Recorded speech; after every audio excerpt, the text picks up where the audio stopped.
शिशुवास ने आज के जन्माष्टमी के शुभ अवसर पर हर साल की भांति आज आपको समुद्र मंथन की झांकी के दर्शन कराने जा रहा हूँ। आप ये देख सकते हैं।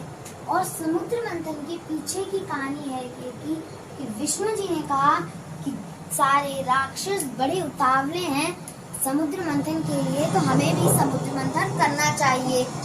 और फिर उन्होंने गरुण देव को आज्ञा दी कि आप मेरे सुदर्शन चक्र के साथ मदराचल पर्वत को क्षीर सागर में स्थापित कर दीजिए। और जब समुद्र मंथन शुरू होने ही वाला था, तब राक्षसों ने कहा कि हम वासुकी नाग के मुंह को पकड़ेंगे, और देवताओं ने कहा कि हम पकड़ेंगे। फिर नारद मुनि प्रकट हुए, उन्होंने देवताओं से कहा कि आप वासुकी नाग के पूंछ को पकड़िए और राक्षसों को वासुकी के मुख को पकड़ने दीजिए। और फिर भगवान विष्णु ने मदराचल पर्वत को स्थापित करने के लिए उन्हें कश्यप अवतार लिया। और फिर समुद्र मंथन आरंभ हुआ, जिसमें सबसे प्रथम में हलाहल विष निकला, जिसको कालकुंड विष से भी जाना जाता है। और पूरी पृथ्वी को बचाने के लिए भगवान विष्णु ने इसको अपने कंठ में धारण किया, और तब से उनका नाम नीलकंठ भी पड़ने लगा।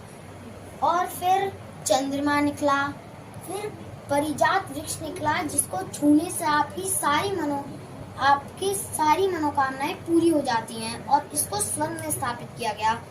फिर सफेद रंग का ऐरावत हाथी निकला, जिसके 4 स्वर्ण के दांत थे, जिसको इंद्र को मिला। और कामधेनु गाय थी, जो कि ऋषियों को मिली। फिर मदिरा की देवी वारुणी अपने हाथों में मदिरा लेकर प्रकट हुई, जिसको राक्षसों ने पी लिया। फिर अप्सरा रंभा निकली, जो कि स्वर्ग में गई। और फिर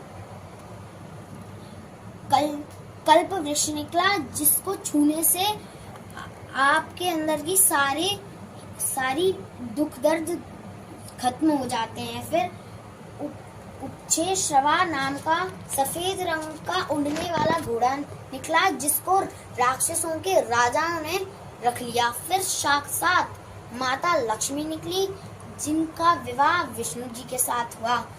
फिर हमारा पंचजन्य शंख निकला, जिसको विष्णु जी ने अपने धारण कर लिया। और फिर कौस्तुभ मणि निकली, जिसको भगवान विष्णु ने अपने हृदय में डाला। फिर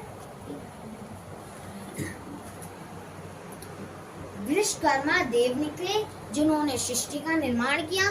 फिर सबसे अंत में भगवान धन्वंतरी अपने हाथों में स्वर्ण कलश लेकर प्रकट हुए, जिसको देखकर राक्षस और देवताओं के बीच में युद्ध हो गया। और फिर भगवान विष्णु ने मोहिनी अवतार लिया, और फिर उन्होंने अमृत का पान देवताओं को करवाया। पर राक्षसों में से एक राक्षस ने अपना वेश बदलकर देवताओं में आ गया, और विष्णु जी ने उसको देखते ही अपना सुदर्शन चक्र अपने असली रूप में आकर अपने सुदर्शन चक्र से उस दानव का वध कर दिया।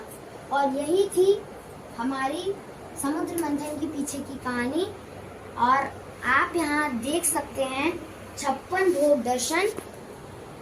आप यहाँ देख सकते हैं 56 भोग दर्शन, और वो हमारा वृंदावन, जिसमें श्री कृष्ण राधा जी के साथ कदम वृक्ष के नीचे श्री कृष्ण बांसुरी बजा रहे हैं। और यहाँ श्री कृष्ण यमुना जी में नौका विहार कर रहे हैं। और ये भगवान श्री कृष्ण की अद्भुत झांकी। राधे राधे। अब अगले वर्ष मिलेंगे आपको नई झांकी के। आप सभी को कृष्ण जन्माष्टमी की हार्दिक शुभकामनाएं। मिलते हैं अगले वर्ष नई झांकी के साथ।